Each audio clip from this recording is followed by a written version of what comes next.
నమస్కారం. మను కథలకు స్వాగతం. ఈరోజు మనం బెహ్రా వెంకట సుబ్బారావు గారు రచించిన సర్వలభ్య రచనల నుంచి ఒక కథను తీసుకుందామండి. కథ పేరు స్త్రీ బుద్ధి. కథలోకి వెళ్ళిపోతున్నానండి. సాయంత్రం 5 గంటలైంది. పోర్టులోంచి అందరం ఒకేసారి బయటపడ్డాం. మిడతల దండుల రోడ్డు కిక్కిరిసిపోయింది. అందరికీ త్వరగా ఇల్లు చేరుకోవాలని ఆతృత. మాలో చాలామందికి సైకిళ్ళు ఉన్నాయి. బారులు తీర్చి పోతున్నాయి. క్యారియర్లు మోసేవారు అకస్మాత్తుగా అడ్డం వచ్చి రోడ్డు ఎక్కారు. మా సైకిళ్ళ బ్రేకులకు పని తగిలింది. మెల్లిగా పోతున్నాయి వాళ్ళని తప్పించుకుంటూ. ఎంత పని చేసావే, ఆ క్యారేజ్ కూడా ఒప్పేసుకోలేకపోనావా? ఈ ఈదిలోకి ఎలాగో వెళ్తున్నావు కదా. వెనుక నుంచి మాటలు వినిపించాయి. ఆ గొంతు నాకు బాగా పరిచయం అయింది. ఎవరు చెప్పమా అనుకుంటూ వెనక్కి తిరిగి చూసా. ఆమె నన్ను చూసి గబగబా అడుగులు వేసుకుంటూ వచ్చింది. ఒకరినొకరం పరీక్షగా చూసుకున్నాం. పోల్చుకోలేకపోయాం. ఏం బాబు అడిగింది ఆమె.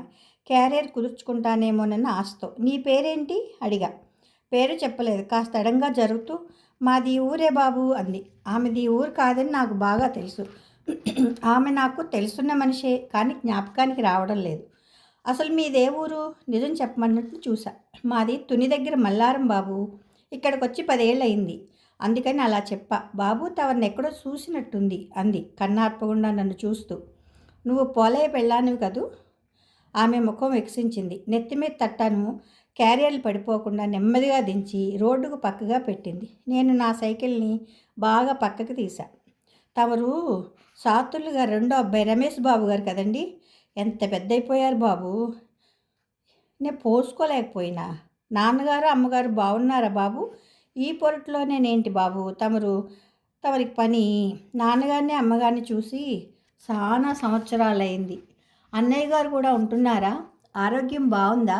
ఫుల్ స్టాప్ లేకుండా ప్రశ్నల వర్షం కురిపించింది ఆప్యాయంగా. ఆమెలోని మార్పు నాకు ఆశ్చర్యాన్ని కలిగించింది. శారీరకంగానూ ఆర్థికంగానూ మానసికంగానూ బాగా కృంగిపోయింది. కానీ ఆ గొంతులోనూ మాటలోనూ ఆప్యాయతలోనూ మార్పు లేదు.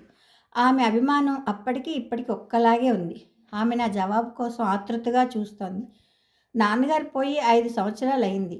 అమ్మ అన్నయ్య దగ్గర హైదరాబాద్లో ఉంటుంది. చెల్లికి పెళ్లి చేసేసాం. బెజవాడలో ఉంది. అన్నట్టు నీకు కూతురుండాలి అని ఆగిపోయా. ఆమె పేరు జ్ఞాపకం లేదు. అవును బాబు, లక్ష్మి. దానికి ఇంకా మనువు కుదరలే. నా దగ్గరే ఉంది. తమకి ఎంతమంది పిల్లలు బాబు? అలా అంటున్నప్పుడు ఆమె గొంతు జీరబోయింది. ఆవేదన. కానీ వెంటనే హుషారు తెచ్చుకుంది. ఆమెలో ఏవేవో మాట్లాడాలన్న కుతూహలం. ఇంకా పిల్లలు లేరు. ఒకసారి ఇంటికి రా. నా మాటలు ఆమెకెంతో సంతోషాన్ని కలగజేశాయి. అలాగే బాబు, ఈ ఏళ్ళ రాలేను. చీకటి పడిపోద్ది. ఆధారం తప్పకుండా వస్తా. ఎక్కడుంటున్నారు ఏంటి బాబు? కైలాసపురం క్వార్టర్స్లో. నెంబరు ఆనవాళ్ళు చెప్పా. ఆమె కళ్ళు ఆనందంతో మెరిశాయి. సత్తు వచ్చింది కాబోలు గబాల గంపను ఎత్తిపెట్టుకుంది. మిమ్మల్ని చూడగానే ప్రాణం లేచొచ్చింది బాబు అంది.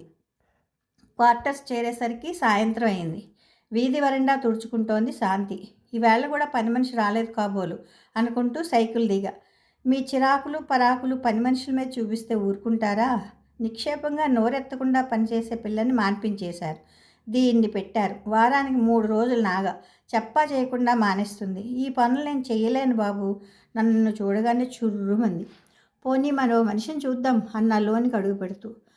చూస్తారు. ఇప్పటికే అందరూ చెప్పుకుంటున్నారు నెలకో పని మనిషిని మారుస్తామని. మనకి ఇంకెవరూ కుదర్రు. అనవసరంగా జీతం హెచ్చించేశారు పని మనిషి మారినప్పుడల్లా అంటూ విసురుగా లోనికి పోయింది. శాంతి అన్న మాటలు నిజమే. డబ్బు ఎక్కువిస్తే ఆశ కొద్దీ జాగ్రత్తగా చేసుకుంటారనుకున్నా. 10 రూపాయల నుంచి 16 వరకు పెంచుకొచ్చా. డబ్బిచ్చే అభిమానాన్ని ఆప్యాయతని సంపాదించలేము. కాఫీ తీసుకోండి. వంటగిన్నెలు తోముకోవాలి అంటూ కాఫీ గ్లాస్ నా చేతిలో పెట్టింది. వేళ్ళు చుర్రుమన్నాయి. ఆమెలాగే కాఫీ కూడా వేడిగా ఉంది. పోనీ ఈ మాట నువ్వు చూసుకో, నీకు నచ్చిన మనిషిని అన్నా. ఆమె మాట్లాడలేదు. పెరట్లోకి వెళ్ళిపోయింది గిన్నెలు పెట్టుకొని. ఆ వేళ ఆదివారం. నేను శాంతి గదిలో కూర్చుని రేడియోలో వస్తున్న నాటకం వింటున్నాం. వీధిలో ఎవరో పిలుస్తున్నట్లు అనిపించింది. రేడియో గొడవలో వినిపించుకోలేదు. ఎవరో చూడు అన్నా. డిస్టర్బెన్స్ కోపం వచ్చి విసురుగా వీధిలోకి వెళ్ళింది. రేడియో వాల్యూమ్ తగ్గించా. ఆమె మరలా పిలిచింది. అమ్మగారు అని. పోలయ్య పెళ్ళాం రత్తమ్మ గొంతే. నేను కూడా లేచి వీధిలోకి వెళ్ళా. వెళ్ళపాళా లేదు. మరో ఇంటికి వెళ్ళండి కసురుకుంటోంది శాంతి. రత్తమ్మ మొహం చిన్నబుచ్చుకుంది. కానీ నన్ను చూసిన వెంటనే గట్టిగా ఊపిరి తీసుకుని ధైర్యంగా నిలబడింది. శాంతికి ఆ పేరంటే పెట్టారు కానీ ఆమె స్వభావానికి ఆ పేరు విరుద్ధం. దురుసుతనం ఎక్కువ.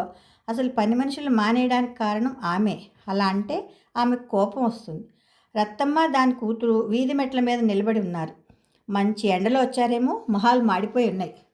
చెమటలు కక్కుతున్నారు. వాళ్ళ వేషం అలా ఉంది మరి. శాంతి తప్పులేదు అనిపించింది. రత్తమ్మకి పోయిన ఉత్సాహము ఆనందము పుంజుకొచ్చాయి. లక్ష్మి తల వంచుకుని నిలబడింది తల్లి పక్కనే. వయస్సు 16 ఏళ్ళు ఉండొచ్చు. తైల సంస్కారం లేని జుట్టు, చిరిగిన బట్టలు, అయినా అందమైన మొహం. రా రత్తమ్మ అన్న.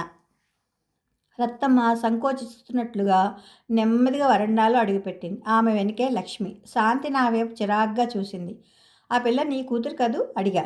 నా పలకరింపుకి ఎంతో సంబరపడుతూ అవును బాబు లక్ష్మి అంది. శాంతి మాట్లాడకుండా గదిలోకి పోయింది. రండి లోపలికి అంటూ నేను గదిలోకి దారితీశా. వెనుకనే రత్తమ్మ లక్ష్మి వచ్చారు. నేను మంచం మీద కూర్చున్నా. తల్లి కూతుళ్ళిద్దరూ గది లోపల గుమ్మంలో కూర్చున్నారు. శాంతి టేబుల్ దగ్గరున్న కుర్చీలో కూర్చుంది. మాటామంతి లేకుండా. మాటల్లోకి దింప. అంతా వివరంగా చెప్పింది రత్తమ్మ. విశాఖపట్నం వచ్చాక మీరు మన ఊరు రావడమే మానేశారు. పాపం పోలయ్య పోయాట్టు కదా అన్న. పోలయ్యకి జబ్బు ఎక్కువయ్యాక విశాఖపట్నం పెద్ద ఆసుపత్రిలో జాయిన్ చేశారట. 3 నెలలు హాస్పిటల్లో ఉన్నట్ట. జబ్బు నయం కాలేదట. హాస్పిటల్లోనే చనిపోయాడట. ఎక్కడో తెలిసిన వాళ్ళ గుడిసెల్లో ఉంటున్నారు. రత్తమ్మ కొడుకు రాములు అప్పుడే రిక్షా తొక్కడం ప్రారంభించాడు. పోలయ్య పోయాక ఇక్కడే ఉండిపోవాలనుకున్నారు. ఎక్కడైనా రెక్కల కష్టం మీదే బతకాలి కదా అని. రోజుకి 2-3 తెచ్చేవాడట రాములు. కాలక్షేపం కష్టంగా ఉండి రత్తమ్మ షిప్ యార్డ్ వాళ్ళకి, పోర్ట్లో వాళ్ళకి క్యారియర్లు మోయడం మొదలుపెట్టింది. 2 సంవత్సరాలు పోయాక రాములకి పెళ్లి చేసింది. రాములు కొంతకాలం బాగానే ఉన్నాడట. తర్వాత త్రాగుడు బ్రాకెట్టు నేర్చాడట. ఇంటికి డబ్బు తేవడం పూర్తిగా మానేశాడట. ఇల్లు గడవడం కష్టంగా ఉండి రత్తమ్మ కోడలు కూతురు లక్ష్మి కూడా క్యారియర్లు మోయడం ప్రారంభించారట. రాములు ఎప్పుడొస్తాడో ఎలా వస్తాడో తెలియదట. బాగా తాగి వచ్చి గిన్నె నిండా అన్నం పెట్టకపోతే పెళ్ళాన్ని చితకబాది పోతాడట. వాడు ఇంటికి వచ్చాడంటేనే భయం అంట వాళ్ళకి. దగ్గర వాడే ఒకడు పోర్ట్లో కళాశీగా పని చేస్తున్నాడట. లక్ష్మి పెళ్లి చేసుకుంటానని అన్నాడు. వాడికి నెలకి 300 వస్తాయట. పెళ్లి చేయడానికి డబ్బుల కోసం చూస్తోందిట రత్తమ్మ. తల్లి కూతుళ్ళు రహస్యంగా 180 రూపాయలు కూడబెట్టారట. 500 కూడాక లక్ష్మికి పెళ్లి చేయాలనుకుంటోంది. ఆ మధ్య అకస్మాత్తుగా పెళ్ళికొడుకు వచ్చి ఓ షరతు పెట్టాడట. లక్ష్మి చేత క్యారియర్లు మోయిస్తే ఒప్పుకోను అని. అందుచేత లక్ష్మి 3 నెలలు బట్టి ఇంటి దగ్గరే ఉండిపోతోంది. ఆదాయం తగ్గిపోయింది. ఇక్కడ ఒక్క కాని కూడా మిగల్చలేకపోతోందిట. కొడుకు చూస్తే ఆ తీరు. లక్ష్మికి పెళ్ళి ఎలా చేయడమా అని బెంగ పెట్టుకుందిట. రత్తమ్మ కథ విన్నాక నాకన్నా ఎక్కువగా శాంతే సానుభూతి చూపించింది. ఆ పైన శాంతితో తక్కిన విషయాలు నేను చెప్పాను. పోలయ్య రత్తమ్మ మా ఊళ్ళో మా ఇంట్లోనే పనిచేసేవారు. రత్తమ్మ ఇంట్లో పనిచేస్తూ ఉండేది. పోలయ్య మాకు పాలేరు. అమ్మకి ఇప్పట్లాగైనా అప్పుడు ఏదో ఒక అనారోగ్యం. అమ్మకు అన్ని విధాలా సాయంగా ఉండేది రత్తమ్మ. పోలయ్యకి అకస్మాత్తుగా జబ్బు చేసింది. మా ఊర్లోనే ఆచార్య చేత నాటుమందులు ఇప్పించారు. కానీ పూర్తిగా నయం కాలేదు. అశ్రద్ధ చేశారు చాలా కాలం. ఉన్నట్టుండి ఓనాడు జబ్బు తిరగబెట్టింది. పోలయ్యను పిల్లలను తీసుకుని రత్తమ్మ విశాఖపట్నం వచ్చేసింది. ఆ తర్వాత 10 ఏళ్ళయ్యాక ఇదే చూడ్డం. అన్నయ్య గారి పిల్లలా బాబు అడిగింది రత్తమ్మ. 2 పిల్లలు. అమ్మ కూడా అన్నయ్య దగ్గరే ఉంటుంది హైదరాబాద్లో. చెల్లిని బెజవాడిచ్చాం చెప్పాను వివరంగా. మా లక్ష్మి మీ చెల్లెమ్మ ఒక్కీడువారు బాబు అంది బాధగా. తన కూతురికి ఇంకా పెళ్లి చేయలేదని. చెల్లెమ్మ కడుపు పండిందా బాబు మరలా అడిగింది. పెళ్ళే 2 ఏళ్ళు అయింది మాట కలుపుతూ జవాబిచ్చింది శాంతి. శాంతి కాఫీ తెచ్చి వాళ్ళిద్దరికీ కూడా ఇచ్చింది. అమ్మగారు లచ్చిందేవిలాగా ఉన్నారు. ఈడు చూడు సరిపోనాది మెచ్చుకుంది కాఫీ గ్లాసులు అందుకుంటూ. లక్ష్మి ఏమీ మాట్లాడలేదు. చిరుగుల పౌటని కూడ తీసుకుని సర్దుకొని కూర్చుంది. అయితే నీ కూతురి చేత ఏ పని చేయించడం లేదన్నమాట అడిగింది శాంతి నా వైపు చూస్తూ. ఆమె ఉద్దేశం నాకు అర్థమైంది. అయినా కలగజేసుకోలేదు. ఏం చేయమంటారమ్మగారు? ఆడు చూస్తే అట్టా కట్టడి చేపెట్టాడు. విరుద్ధంగా చేస్తే పెళ్లి చేసుకొని అంటాడేమోనని భయం. అవును మరి, కాలంలో ఉన్న పిల్ల రోడ్ల వెంబడి తిరిగితే ఏ మగాడు ఒప్పుకుంటాడు అంది శాంతి ఏదో అడగడానికి నాందిగా. వాళ్ళ సంభాషణలు వింటూ మౌనంగా ఉండిపోయా. రోజులు గడవం కట్టంగా ఉందమ్మగోరు. ఇంటికాడ కూకుంటే మా లోటోళ్ళకి ఎలా జరుగుద్ది? పోనీ ఓ పని చేయరాదు? గుట్టుగాను మర్యాదగాను ఉంటుంది. ఏదో అడగబోతోంది శాంతి. ఏంటమ్మగారు? ఆశగా ఆసక్తిగా అడిగింది రత్తమ్మ. మేమేమీ మీకు కొత్త కాదు కదా. లక్ష్మిని మా ఇంట్లో పని చేసుకోమను. జీతం అంటావా? మీ అయ్యగారిష్టం. నా మట్టుకు నేను సొంత పిల్లలా చూసుకుంటా అంది శాంతి నా వైపు ఒకసారి చూసి. నేనేం కలగజేసుకోలేదు కాబట్టి మౌనంగా ఉండిపోయా. నాకు తెలుసమ్మగారు, మిమ్మల్ని చూడగానే అనుకున్నా లచ్చిందేవమ్మని. అలాగే పంపిస్తానమ్మగారు. జీతం రమేష్ బాబు ఎంతిస్తే అంత. కృతజ్ఞతతో ఆమె కళ్ళు మెరిశాయి. ఆ రోజు నుంచి మా పని మనిషి సమస్య తీరిపోయింది. 2 పూటలు వచ్చి శుభ్రంగా పనిచేస్తోంది లక్ష్మి. ముఖ్యంగా శాంతి తృప్తిగా ఉంది. నా కార్యర్ మోయడానికి కూడా రత్తంనే కుదుర్చుకున్నా. నెలలు గడుస్తున్నాయి. లక్ష్మి మా ఇంట్లో మనిషిగా అయిపోయింది. ఆమె లేనిదే ఓ పూట కూడా జరగదు. ఏవైనా అవాంతరాలు అడ్డంకులు వస్తే అప్పుడు రత్తం వచ్చి చేస్తూ ఉండేది. లక్ష్మి రానందుకు ఆ 3 రోజులు కొట్టుకుపోతుంది శాంతి. ఆ మధ్య లక్ష్మికి జ్వరం వస్తే విలవిల్లాడిపోయింది శాంతి. పని చేసుకుందుకు విసుక్కోలేదు. ఆమె ఆరోగ్యం గురించి బెంగపెట్టుకుంది కూడా. 5వ రోజున లక్ష్మి వచ్చింది పనిలోకి. ఆమెను చూసి ఎంతగానో బాధపడింది. ఎంతలా చిక్కిపోయేవే ఈ 4 రోజులకి. మరో 2 రోజులు రెస్ట్ తీసుకోలేకపోయావా? ఏం తొందర వచ్చింది? నిద్ర మంచం మీదనే ఉన్న నాకు శాంతి మాటలు వినిపించాయి. బాగానే ఉంది అమ్మగోరు, కొంచెం నీరసంగా ఉందంతే. అమ్మగారు ఒట్టి మనిషి కూడా కాదు, మెల్లిగా వెళ్ళి పని చేసుకునిరా అని అమ్మ చెప్తే వచ్చాను అమ్మగారు అని జవాబిచ్చింది లక్ష్మి. సరే వస్తే వచ్చావు, ఏ పని చేయక్కర్లేదు. అలా కూర్చో, ముందు కాఫీ తాగు. మధ్యాహ్నం ఎండలో వెళ్ళి రావడం కష్టం. 4 మెతుకులు ఇక్కడే తిందువు కానీ, అలసటైతే మళ్ళా తరబడుతుంది తెలిసిందా? అభిమానంగా అదిమాయించింది శాంతి. లక్ష్మి ఏమీ మాట్లాడలేదు. కాఫీ తాగుతోంది కాబోలు. చిన్న చిన్న పనులు చెయ్యి. బాబుగారు లేచాక వేడి నీళ్ళు తొరుపు. శాంతికి ఆమె మీద ఉన్న ఆప్యాయతకి అభిమానానికి ఆశ్చర్యపోయాను. ప్రేమ ఆదరణ బలవంతాన్ని ఎవరికీ కలిగించలేం. శాంతిని మనసులోనే అభినందించా. శాంతిని వేళాకోళంగా అడిగా ఆనాటి రాత్రి. లక్ష్మిని సొంత చెల్లెలుగా చూసుకుంటున్నట్లున్నా? కాబోయే పెళ్లి కూతురు ఎంతలా చిక్కిపోయిందో చూడండి పాపం అంది మంచం పట్టి మీద కూర్చుంటూ. నిజానికి మా ఇంట్లో చేరాకనే లక్ష్మి శారీరకంగా పెరిగింది. ఆమె నెమ్మది, అమాయకత్వం, అణుకువ శాంతిని బాగా ఆకర్షించాయి. లక్ష్మి మా ఇంట్లో చేరి 6 నెలలైంది. ఈ 6 నెలల్లోనే 3 చీరలు, 4 జాకెట్లు ఇచ్చింది. ఓ పూట భోజనం కూడా మా ఇంట్లోనే. 2 పూటల కాఫీ, 10 రోజులకొకసారి సినిమా చూడడానికి డబ్బులు, టిఫిన్లు సరే. శాంతి ఎప్పుడైనా ఎవరింటికైనా వెళితే ఇంటిని లక్ష్మికి అప్పచెప్పి వెళ్తుంది. ఆమె లేనిదే ఓ పూటైనా గడవని పరిస్థితి ఏర్పడింది. నాకు అభిమానం ఉన్నా బయటికి చూపలేదు. ఎందుకైనా మంచిదని ముభావంగా చూసి చూడనట్టు, అంటి అట్టనట్టుగా మసలేవాడిని.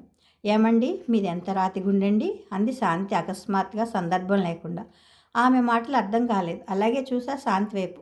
సినిమా చూడు, లేకపోతే గాజులు వేయించుకో అని ఎప్పుడైనా లక్ష్మి చేతిలో ₹1 డబ్బులు పడేశారా? నిష్ఠూరంగా అంది. లక్ష్మి మీద వాత్సల్యమే ఆమె చేత ఈ నిష్ఠురోక్తుల్ని పలికించినందుకు నా శరీరం పులకరించింది ఆనందంతో. అయినా బయటకు తెలియనీయలేదు. నీవిస్తున్నావు కదా 10 రోజులకొకసారి, ఇంకా నేనెందుకు ఇయ్యడం అన్న అయిష్టతగా. నా సమాధానం ఆమెకు నచ్చలేదు. బాగుంది, అయ్యగారిచ్చే కంటే అదో రకం ఆనందం వాళ్ళకి. నిజానికి అలా చేస్తే అది చేసే చాకరీకి మనం ఇచ్చే డబ్బే పాటి. డబ్బిచ్చి పని చేయించుకోగలం కానీ అభిమానాన్ని కొనగలమా చెప్పండి? సరేలే అన్న అంతగా సుముఖత కనపరచకుండా. అంటే కాదు, దసరా ఇంకా 5 రోజులే ఉంది. ఏమిస్తారు మీ చేతులతోనే ఇవ్వండి. కానీ ఒకటి మాత్రం గుర్తుంచుకోండి, పని మనిషికి ఇస్తున్నట్లుగా మాత్రం ఇవ్వద్దు తెలిసిందా? హెచ్చరించింది. ఘనంగా ఉండాలని ఆమె అభిలాష. అయితే అమ్మగారి అభిమానాన్ని అపారంగా ఆర్జించుకుందన్నమాట. నీ సంతోషమే నా సంతోషం, తర్వాత లక్ష్మి సంతోషం అనీస అప్పుడే ఓ నిర్ణయానికి వచ్చి. ఇదిగో లక్ష్మి, ఓసారి ఇలారా. కేకేఎస్ ఆఫీస్కి వెళ్ళడానికి బట్టలు వేసుకుంటూ ఎదురుగా వచ్చి సిగ్గుతో తల వంచుకుని నిలబడింది. అంతవరకు ఆమె నా ఎదురుగా వచ్చి ఎప్పుడు నిలబడలేదు. ఆమె వెనుకనే శాంతి కూడా వచ్చింది. ఎల్లుండే కదా దసరా, ఈ డబ్బు తీసుకుని ఓ చీర జాకెట్టు కొనుక్కో అంటూ మడతపెట్టిన నోట్లను ఆమె చేతిలో పడేశా. వెంటనే శాంతి మొహంలోకి చూశా. ఆమె మొహం విప్పారింది. ఎంత ఇచ్చారు ఏమిటి అయ్యగారు అడిగింది ఆమె నోట వినాలన్న వేడుకతో. నోట్లు విప్పి లెక్కపెట్టి సంతోషంతో తబ్బిబ్బయింది లక్ష్మి. ₹25 అమ్మగారు. చూడు, మీ అమ్మకి ఇయ్యకు. ఇప్పుడే బజారుకు పోయి చీర జాకెట్ కొనుక్కుని మరీ ఇంటికి వెళ్ళు తెలిసిందా? హెచ్చరించింది తను సంబరపడుతూ. శాంతి ఆమోదంతోనూ ప్రోత్సాహంతోనూ నాలో అంతర్గతంగా ఉన్న ఆదరణ వాత్సల్యం పైకుబికాయి. చనువు తీసుకుని ప్రతి పని ఆమె చేతనే చేయించుకునేవాడిని. నేనంటే ఆమెకు భయం పోయి చనువు ఏర్పడింది. అయ్యగారు అని పిలుస్తుండేది. ఆనాడు ఆఫీస్ టైం అయిపోతుంది. లక్ష్మి వేడి నీళ్ళు తొరపలేదు. 2 సార్లు పిలిచినా పలకలేదు. అబ్బబ్బా, కూరలు తేవడానికి వెళ్ళిందండి. దేవుడి గదిలోంచి శాంతి శాంతంగా కేకేసింది. మరో 5 నిమిషాలు గడిచాయి. కూరలు తేవడానికి ఇంత ఆలస్యం చెప్పమా అనుకుని వీధిలోకి వెళ్ళి చూసాం. వీధిలో జనం గుమిగూడి ఉన్నారు. అందరివి నవ్వు మొహాలే. ఏం జరిగిందో తెలియదు. లక్ష్మి కూడా కొంచెం దూరంగా నిలబడి ముసిముసిగా నవ్వుకుంటోంది. నన్ను చూసి గబగబా వచ్చేసింది. కూరల సంచి గదిలో పెట్టి బాత్రూంలోకి వచ్చింది నీళ్లు తొడపడానికి. ఏం జరిగింది అడిగా కుతూహలంగా. నవ్వు ఆపుకోలేకపోతూ చెప్పింది. ఒకడు సైకిల్ మీద పోతున్నట్ట. ముందు హ్యాండిల్కి 2 చిన్న పాలకేన్లు, వెనక అరటిపండ్ల ఉన్నాయట. సైకిల్ కుదుపుకి 4 అరటిపళ్ళు రాలి కింద పడ్డాయట. దారిని పోయే కుర్రాళ్ళు గబగబా తీసుకుని తినేశారట. సైకిల్ వాడు అది చూసి కోపంగా సైకిల్ దిగి స్టాండ్ వేసి వాళ్ళ దగ్గరికి పరిగెత్తుకుని వెళ్ళాడంట. ఆ కుర్రాళ్ళు పారిపోయారట. కానీ కుర్రాళ్ళు దొరకలేదు. కానీ వాళ్ళు పారేసిన అరటి తొక్కల మీద కాలు వేసి దబాలు పడిపోయాడంట సైకిల్ వాడు. నడుము పెణికిందంట. ఎలాగో లేచి ఏడుపు మొహంతో సైకిల్ ఎక్కబోతుండగా పడిపోయాడట. అరటిపళ్ళు బాగా మగ్గిపోయాయేమో, ముద్ద ముద్ద అయిపోయాయట. ముందున్న పాలకైన్స్లోని పాలు నేల పాలయ్యాయట. వాడి పరిస్థితి చూసి అందరూ నవ్వులు కురిపించారట. నవ్వు ఆపుకోలేక పైకే నవ్వేసింది లక్ష్మి. నాకు నవ్వు ఆగలేదు. గలగల్లా నవ్వేశాను. ఏమిటా వెకువెకులు పక్కపక్కలును? చటాల గదిలోంచి ఊడిపడి గర్జించింది శాంతి. అది కాదమ్మగారు అంటూ లక్ష్మి ఏదో చెప్పబోయింది. కానీ దానిని మాట్లాడనివ్వలేదు శాంతి. పెద్దవాళ్లతో ఏమిటి ఆ నవ్వులు? అలాంటివి నాకు నచ్చవు. మొట్టమొదటిసారి కసింది శాంతి. లక్ష్మి చిన్నబుచ్చుకుని తల దించేసుకుంటోంది. నేరం చేసిన వాళ్ళ నేను గప్చిప్గా బాత్రూమ్ నుంచి బయటపడ్డా. పనిపిల్ల కదా అని నిర్లక్ష్యం నిరసన కాకుండా కొంచెం జాలి దయ చూపించమన్నాను. కానీ పనిపిల్లతో ఏమిటండి ఆ నవ్వులు కేరింతలను? ఆ వేళ రాత్రి అడిగింది. ఎలాగో అడుగుతుందని నాకు తెలుసు. నవ్వొచ్చే ఇన్సిడెంట్ జరిగిందట చెప్పింది. నాకు నవ్వొచ్చింది, నవ్వాను అన్న. ఆమెలో మామూలుగా అనుమాన బీజం నాటుకుంది. అది మొలకెత్తింది కూడా. 15 రోజుల నుంచి చూస్తున్నా మీ ప్రవర్తన ఏమీ బాగుండడం లేదు. బొత్తుగా తువాలు అందియడానికి, బూట్లు అందియడానికి కూడా దాన్నే పిలుస్తున్నారు. అంటే ఏమిటి ఉద్దేశం? చిరాగ్గా అడిగా. ముందు మీ ఉద్దేశం చెప్పండి. చటాల గదిలోంచి ఊడిపడి తిరిగి అంది పట్టుదలగా. హా, స్త్రీ బుద్ధి అనేసా పైకి. అదే ఆ స్త్రీ బుద్ధిని తెలుసుకునే జాగ్రత్తగా ముసులుకోమంటున్నా. అది ఎన్ని కొంపలు తిరిగిందో, ఎన్ని చేతులు మారిందో మనకేం తెలుసు? పనిపిల్లని నెత్తి మీదకి ఎక్కించుకోకూడదు. దాని హద్దుల్లో దాన్ని ఉంచాలి. వల్లో వేసుకోవాలని ఎలాగోలా చూస్తోంది అంది అక్కసుగా. శాంతి అని గట్టిగా అరిచాను అసహనంగా. ఏం అంత కోపం? లేకపోతే బాత్రూంలో స్నానం చేస్తుంటే ఎదురుగా నిలబడి సరసాలా, నవ్వులాట్లా? నేనుండగానే ఎంత ధైర్యం? ఆ చనువు అవకాశం మీరిచ్చింది కాదు. పోలయ్య, రత్తమ్మ ఇదివరలో మా ఇంట్లోనే పనిచేసేవారు. పోలయ్య జబ్బు మనిషి. మా అమ్మ ఆస్మా పేషెంట్. రత్తమ్మ మా ఇంట్లోనే తిరుగుతుండడం వల్ల రత్తమ్మకి మా నాన్నగారికి సంబంధం ఏర్పడింది. తత్ఫలితంగా లక్ష్మి పుట్టింది. ఆ విషయం మా ఊర్లో అందరికీ తెలుసు. కానీ మా శాంతికి తెలియదు. లక్ష్మి నా తోబుట్టు లాంటిది. అదే భావంతో చూస్తున్నా. ఈ విషయం వివరంగా చెప్పి శాంతిని శాంతింపచేయాలి. చెప్పినా నమ్ముతుందా? నమ్మినా నాకు అలాంటి దురుద్దేశం లేదంటే విశ్వసిస్తుందా? ఏం మాట్లాడరు? ఎలా చెప్పి నమ్మిద్దామని ఆలోచిస్తున్నారా? శివమెత్తినట్లుగా తయారైంది శాంతి. ఏం చెప్పాలో ఎలా చెప్పాలో అర్థం కాక మౌనంగా ఉండిపోయా. మరలా ఆమె మొదలుపెట్టింది. 2 నెలల్లో నన్ను పురిటికి పంపేస్తారు. అప్పుడు దాంతో ఆమె మాటలు వినలేక చెయ్యెత్తా. ఏం కొడతారా? కొట్టండి అని మొండికెత్తింది. ఆమె మొహంలోకి చూసా. అసూయ, ఆవేదన, అమాయకత్వం. వెంటనే చేయి దించేసా. నార్మల్ అవడానికి ప్రయత్నించా. ఎంత అమాయకురాలు శాంతి, నీవా భయం పెట్టుకోకు, నీకు అన్యాయం చేయను అన్న లాలనగా చూస్తూ. అయినా ఆమె తృప్తి చెందలేదు, కోపం తగ్గలేదు.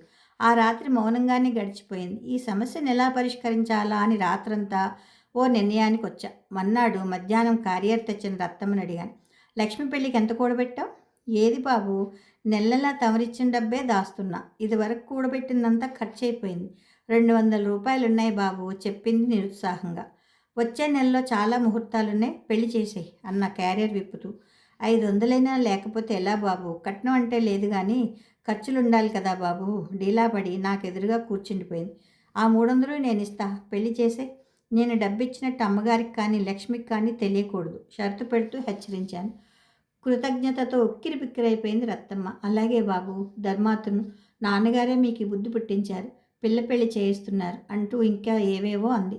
లక్ష్మి పెళ్ళికి ఏమిద్దామండి? ఆఫీసుకు పోతుంటే అడిగింది శాంతి. చూద్దాంలే అన్నా ఇష్టంగా. చూద్దాంలే అంటే కాదు, పెళ్ళి ఇంకా 2 రోజులే ఉంది నిలదీసింది. నెలాఖరు రోజులు, నా దగ్గర డబ్బు లేదు. నీ దగ్గరుంటే 4-5 పెట్టి జాకెట్ పీసుకొని. ఇంకా నయం, పావలా ఇచ్చి పూలు కొనుక్కోమన్నారు కాదు. డబ్బు లేకపోతే నేను ఒకటి చేస్తా అంది. ఏం చేస్తావు? క్రిందటి నెలలో మీరు కొన్న చీర ఇచ్చేస్తా, ఇంకా కట్టుకోలేదు అంది దృఢంగా.